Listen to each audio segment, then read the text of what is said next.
Hi friends, welcome to ராசாத்தி சமையல் and tips. இன்றைக்கி நம்ம சேனலில் பார்த்திங்கன்னா ரொம்பவே சூப்பரான 4 டிஃப்ரெண்ட் சைடிஷ் தான் ஃப்ரெண்ட்ஸ் பார்க்க போகிறோம். ரொம்பவே ஈஸியான மெத்தடில் சிம்பிளாக எப்படி செய்யலாம் அப்படின்னு சொல்லிட்டு தான் பார்க்க போகிறோம். வாங்க வீடியோக்குள்ளே போகிறதுக்கு முன்னாடி இது வரைக்கும் நம்ம சேனலை சப்ஸ்கிரைப் பண்ணாமல் பார்த்துக்கிட்டு இருக்கீங்க அப்படின்னா மறக்காமல் சப்ஸ்கிரைப் பண்ணிக்கோங்க. அப்படியே பக்கத்தில் இருக்கிற பெல் ஐக்கானையும் ப்ரெஸ் பண்ணிக்கோங்க. அப்போ தான் நான் போடுற புது வீடியோ உங்களுக்கு நோட்டிஃபிகேஷனில் வரும். இப்போது நம்ம ஃபஸ்ட்டு பார்க்க போகிற பொரியல் என்ன அப்படின்னு பார்த்தீங்கன்னா கத்திரிக்காய் தான் ஃப்ரெண்ட்ஸ். கத்திரிக்காயை ரொம்ப சூப்பராக சிம்பிளாக நம்ம இப்போ செய்ய போகிறோம். கத்திரிக்காய் பொரியல் பார்த்திங்கன்னா கத்திரிக்காவே நார்மலாக ஒரு சிலருக்கு பிடிக்காது. ஆனால் இந்த மாதிரி மெத்தடில் நீங்கள் கத்திரிக்காய் பொரியல் செஞ்சு கொடுத்தா ரொம்பவே இன்ட்ரெஸ்டிங்காக விரும்பி சாப்பிடுவாங்க. இந்த பொரியலுக்கு பார்த்திங்கன்னா நம்ம சிம்பிளாக ஒரு கடாய் வச்சுட்டு அதில் கொஞ்சமாக ஆயில் சேர்த்துட்டு ஆயில் ஹீட் ஆனதுமே நம்ம கொஞ்சமாக கடுகு கருவேப்பிலை போட்டு தாளிச்சிட்டு அப்படியே நம்ம க்ளீன் பண்ணி நறுக்கி எடுத்து வச்சுருக்கிற கத்திரிக்காயை எண்ணெயில் சேர்த்துட்டு நல்லா வதக்கி விட்டுருங்க. கலர் பார்த்திங்கன்னா தெரியும். நல்லா எண்ணெயிலே இந்த அளவுக்கு நீங்கள் நல்லா வதக்கி விடுங்க. இந்த மாதிரி வதக்கி விட்டுட்டு அடுத்து பார்த்திங்கன்னா குழம்பு மிளகாத்தூள் கொஞ்சமாக எடுத்திருக்கேன். அடுத்து பார்த்திங்கன்னா ரெட் சில்லி ஒரு 1/2 டீஸ்பூன் அளவுக்கு எடுத்திருக்கேன். குழம்பு மிளகாத்தூள் பார்த்திங்கன்னா நான் ஒரு 1.5 டீஸ்பூன் அளவுக்கு சேர்த்துருக்குறேன் ஃப்ரெண்ட்ஸ். இந்த மெத்தடில் நீங்கள் சேர்த்துட்டு செஞ்சிங்கன்னா கத்திரிக்காய் பொரியல் நல்லா ஸ்பைஸியாக இருக்கும் உங்களுக்கு. இந்த மெத்தடில் நம்ம செஞ்சதுக்கப்புறம் பார்த்திங்கன்னா கொஞ்சமாக தண்ணி சேர்த்துக்கோங்க. இந்த கத்திரிக்காய் வேகிற அளவுக்கு தண்ணி சேர்த்துட்டு இப்போ இதை நம்ம கொஞ்சமாக மூடி போட்டு வச்சுட்டு கத்திரிக்காயை நம்ம இப்போ வேக விட்டுக்கலாம். அடுத்து பார்த்திங்கன்னா இதுக்காக நான் வேர்க்கடலையே வறுத்து வச்சுருக்கேன். இந்த கத்திரிக்காய் பொரியலுக்கு நம்ம வேர்க்கடலை வறுத்து பொடி செஞ்சு போட்டோன்னு பார்த்தீங்கன்னா உங்களுக்கு ரொம்பவே சூப்பராக இருக்கும். சாப்பிடாதவங்க கூட இந்த கத்திரிக்காய் பொரியலில் சாப்பிடுவாங்க ஃப்ரெண்ட்ஸ். இப்போ பார்த்தீங்கன்னா தெரியும் நம்ம சேர்த்துருந்த தண்ணி நல்லா சுண்டி வந்துருச்சு. கத்திரிக்காயும் அழகாக வெந்திருக்கு. ஸோ இந்த டைமில் பார்த்திங்கன்னா நம்ம வறுத்து எடுத்து வச்சுருக்கிற வேர்க்கடலையும் அடுத்து அது கூட ஒரு 4-5 பல் பூண்டு சேர்த்துக்கோங்க. பூண்டு சேர்த்து அரைக்கும் போது பார்த்திங்கன்னா டேஸ்ட்டு ரொம்பவே நல்லாயிருக்கும் ஃப்ரெண்ட்ஸ். அதே சமயம் இந்த கத்திரிக்காய் பொரியல் செய்யும்போது பார்த்திங்கன்னா வாசனை அப்படி இருக்கும். அதனால் கண்டிப்பாக ஒரு 4-5 பூண்டு சேர்த்துக்கோங்க. உங்களுக்கு தேவைன்னு நினச்சிங்கன்னா அது கூடயே நீங்கள் 2 காஞ்ச மிளகாய் கூட சேர்த்துக்கலாம். இப்போ பார்த்திங்கன்னா தெரியும் நான் எல்லா பவுடருமே அதில் சேர்த்தாச்சு. இப்போ பாருங்கள் கத்திரிக்காய் பொரியல் நல்லா கெட்டியாக உங்களுக்கு ஈஸியாக ஃப்ரை ஆகிடுச்சு. இதை நீங்கள் சாம்பார் சாதம், ரசம், தயிர் சாதம் எல்லாத்துக்குமே சாப்பிட்லாம். ரொம்பவே டேஸ்ட்டாக இருக்கும். கண்டிப்பாக இந்த மெத்தட்லேயும் நீங்கள் கத்திரிக்காய் பொரியல் செஞ்சு பாருங்கள். இனிமேல் அடிக்கடி கண்டிப்பாக செய்வீங்க. இந்த வீடியோ பிடிச்சிருந்தா மறக்காமல் லைக் பண்ணிக்கோங்க. வாங்க நம்ம நெக்ஸ்ட் ரெசிபிக்குள்ளே போகலாம். இப்போது நம்ம பார்க்க போகிற நெக்ஸ்ட் பொரியல் என்னென்னு பார்த்தீங்கன்னா கீரை தான் ஃப்ரெண்ட்ஸ். சிறுகீரையில் எப்படி ரொம்ப ஈஸியாக இவ்வளோ டேஸ்டியாக நம்ம சிறுகீரை பொரியல் பண்ண போகிறோம் அப்படின்னு தான் பார்க்க போகிறோம். அதுக்காக பார்த்திங்கன்னா நான் ஒரு கடாய் எடுத்திருக்கேன்.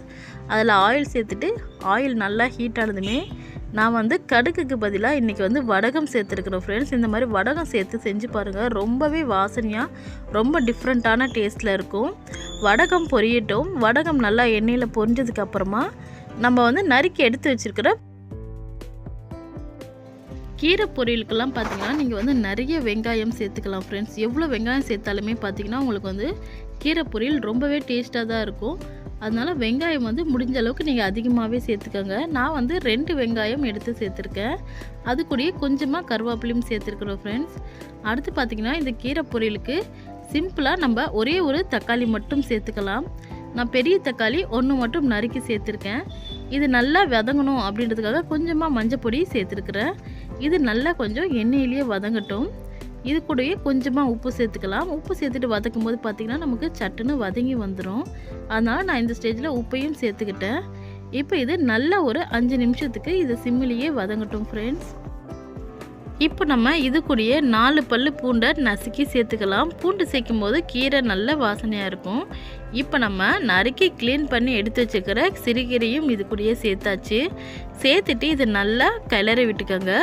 நம்ம சேர்த்துருந்த வெங்காயம் தக்காளி எல்லாமே கீரை கூட நல்லா ஒன்று சேரணும். அந்த மாதிரி சேர்த்து விட்டுக்கோங்க. இப்போ நான் கீரைக்கு தேவையான அளவுக்கு உப்பு சேர்த்துக்கிறேன். உப்பு சேர்த்ததும் பார்த்திங்கன்னா இதை நல்லா சிம்மிலேயே வச்சு நம்ம நல்லா வதக்கி விட்டுக்கணும். இதை நீங்கள் மூடி போட்டு சமைச்சிங்க அப்படின்னா உங்களுக்கு கீரையோட கலரே மாறிடும் ஃப்ரெண்ட்ஸ். அதனால் மூடி போடாமல் சிம்மிலேயே வச்சு நல்லா வதக்கி விட்டுருங்க. இப்போ இதில் பார்த்திங்கன்னா நம்ம வீட்டில் யூஸ் பண்ணுற குழம்பு மிளகாத்தூள் கொஞ்சமாக சேர்த்துக்கோங்க. இந்த மாதிரி குழம்பு மிளகாத்தூள் சேர்க்கும்போது பார்த்திங்கன்னா உங்களுக்கு வந்து கீரையோட டேஸ்ட் வந்து ரொம்பவே நல்லாயிருக்கும். இப்போ பார்த்திங்கன்னா கீரை பொரியல் ரெடி ஆயிடுச்சு. நாம் சேர்க்குற மிளகாத்தூளோட ஸ்மெல் போயிடுச்சுனாலே போதும். அதுக்கடுத்து நம்ம கீரையை இறக்கி வச்சிடலாம். அவ்வளோதான் ஃப்ரெண்ட்ஸ், கீரை பொரியல் ஈஸியாக ரெடி ஆகிடுச்சு. இப்போ நம்ம நெக்ஸ்ட்டு வந்து வெண்டைக்காய் பொரியல் தான் பார்க்க போகிறோம். ரொம்ப ரொம்ப சூப்பராக ஈஸியாக பிசு பிசுப்பே இல்லாமல் எப்படி வெண்டைக்காய் பொரியல் செய்கிறது அப்படின்னு சொல்லிட்டு தான் பார்க்க போகிறோம். வாங்க பார்க்கலாம் எப்படி செய்யுதுன்ட்டு. ஃபஸ்ட்டு இதுக்கு பார்த்திங்கன்னா நான் வந்து வெண்டைக்காயை வெறும் கடாயில் சேர்த்து நல்லா எண்ணெய் சேர்த்துட்டு மஞ்சத்தூள் சேர்த்து இந்த மாதிரி நல்லா வதக்கி விட்டுக்கோங்க. இந்த மாதிரி நம்ம வதக்கி விடும்போது பார்த்திங்கன்னா அதில் இருக்கிற பிசுபிசுப்பு தன்மைலாம் சீக்கிரமாகவே உங்களுக்கு வந்து குறைஞ்சிடும். அந்த மாதிரி குறைஞ்சதுக்கு அடுத்து பார்த்திங்கன்னா இந்த மாதிரி நம்ம வீட்டில் அரைச்ச மிளகாத்தூளோ இல்லை நீங்கள் எந்த ஸ்பைசஸ் யூஸ் பண்ண போகிறீங்களோ அந்த பொடியை சேர்த்துக்கிட்டீங்க அப்படின்னா சேர்த்துட்டு இதை நல்லா நம்ம சிம்மிலேயே வச்சு மூடி போட்டு வதக்கணும்னு பார்த்திங்கன்னா உங்களுக்கு வந்து சீக்கிரமாகவே அந்த பிசுபிசுப்பு தன்மை போயிடும் ஃப்ரெண்ட்ஸ். இப்போ பார்த்திங்கனாலும் தெரியும் முக்கால்வாசி இதில் வந்து பிசுபிசுப்பே இல்லை. அடுத்து பார்த்திங்கன்னா நான் வந்து ரெட் சில்லி சேர்த்துக்கிறேன். நல்லா கொஞ்சம் காரமாக இருக்கும், அதுக்காக நான் கொஞ்சமாக ரெட் சில்லி சேர்த்துக்கிட்டேன்.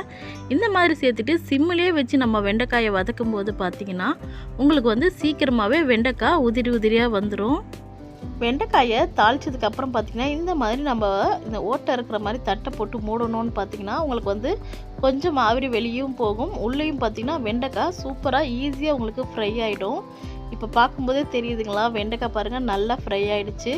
நம்ம சேர்த்துருந்த எண்ணெய் கூட லைட்டாக வெளியே வந்திருக்கு பாருங்கள். அவ்வளோதான் ஃப்ரெண்ட்ஸ், ரொம்பவே ஈஸியான மெத்தடில் வெண்டைக்காய் பொரியல் உதிரி உதிரியாக நம்ம செஞ்சிட்டோம். இந்த ரெசிபி கண்டிப்பாக உங்களுக்கு பிடிச்சிருக்குன்னு நினைக்கிறேன். பிடிச்சிருந்தா மறக்காமல் லைக் பண்ணுங்கள். உங்கள் ஃப்ரெண்ட்ஸ் அண்ட் ஃபேமிலி கூட இந்த வீடியோவை ஷேர் பண்ணிக்கோங்க. கடைசியாக பார்த்தீங்கன்னா இந்த வெண்டைக்காய் பொரியலில் நான் கொஞ்சமாக கரம் மசாலா சேர்த்துக்கிறேன். இது வந்து ஆப்ஷனல் தான் ஃப்ரெண்ட்ஸ், உங்களுக்கு பிடிச்சிருந்தா கண்டிப்பாக சேர்த்துக்கோங்க. ஆனால் இந்த வாசனை பார்த்திங்கன்னா ரொம்பவே நல்லாயிருக்கும். அதனால் கரெக்டாக நம்ம வந்து இறக்கும்போது ஒரு 1/4 டீஸ்பூன் அளவுக்கு இதை சேர்த்துட்டு நல்லா கிளறி விட்டுட்டு நீங்கள் இறக்கிட்டீங்க அப்படின்னா வெண்டைக்காய் பொரியல் ரொம்பவே சூப்பராக இருக்கும். வாங்க நம்ம நெக்ஸ்ட் ரெசிபிக்குள்ளே போகலாம். லாஸ்ட்டாக வந்து பொரியல் பார்த்திங்கன்னா அவரைக்காய் பொரியல் நம்ம இப்போ செய்ய போகிறோம். அவரைக்காய் பொரியலும் பார்த்திங்கன்னா ரொம்பவே ஈஸியாக செஞ்சிடலாம். நான் இப்போ செஞ்சுருக்கிற எல்லா பொரியலுமே பார்த்திங்கன்னா முடிஞ்ச வரைக்கும் 5லேருந்து 10 நிமிஷத்துக்குள்ளே சட்டுன்னு செய்கிற மாதிரி பொரியல் தான் இருக்கும் ஃப்ரெண்ட்ஸ். இப்போ பார்த்திங்கன்னா நம்ம வந்து கடாய் வச்சுருக்கோம். கடாய் வந்து ஹீட் ஆனதுமே அதில் கொஞ்சமாக ஆயில் சேர்த்துட்டு ஆயில் ஹீட் ஆனதுமே நம்ம வந்து கடுகு சேர்த்துருக்கோம். கடுகு நல்லா பொரியட்டும். கடுகு பொரிஞ்சதும் பார்த்திங்கன்னா நம்ம இதில் வந்து ஒரு கொத்து அளவுக்கு கருவேப்பிலை சேர்த்துக்கலாம். கருவேப்பிலை சேர்த்து நல்லா மொறுன்னு பொரிஞ்சதுக்கு அடுத்து நம்ம க்ளீன் பண்ணி எடுத்து வச்சுருந்த அவரைக்காயை சேர்த்துக்கலாம். நான் வந்து ஒரு 1/4 கிலோ அளவுக்கு அவரைக்காய் எடுத்து க்ளீன் பண்ணி வச்சுருந்தேன். இப்போ அந்த அவரைக்காயை சேர்த்துட்டு நல்லா நம்ம இதை வதக்கி விட்டுறலாம்.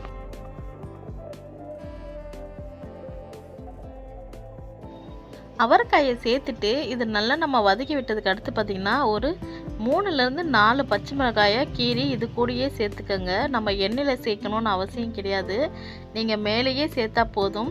அது கூடவே கொஞ்சமாக மஞ்சத்தூள் சேர்த்துட்டு நம்ம ஒரு 1/4 கப் அளவுக்கு தண்ணி சேர்த்துக்கலாம். தண்ணியெல்லாம் சேர்த்துட்டு நல்லா சுண்டி இந்த மாதிரி வந்ததுக்கு அடுத்து பார்த்திங்கன்னா தேங்காய் எடுத்து சேர்த்துக்கோங்க. தேங்காய் கூட கொஞ்சமாக சீரகம் சேர்த்துட்டு நீங்கள் அரைச்சி இந்த மாதிரி சேர்த்திங்கன்னா அவரைக்காய் பொரியல் ரொம்பவே வித்தியாசமான டேஸ்ட்டில் இருக்கும் ஃப்ரெண்ட்ஸ். இந்த வீடியோவில் நீங்கள் பார்த்துருந்த 4 ரெசிபியுமே உங்களுக்கு பிடிச்சிருக்கும்னு நினைக்கிறேன். பிடிச்சிருந்தா மறக்காமல் லைக் பண்ணுங்கள், உங்கள் ஃப்ரெண்ட்ஸ் அண்ட் ஃபேமிலி கூட ஷேர் பண்ணுங்கள். தேங்க்ஸ் ஃபார் வாட்சிங்.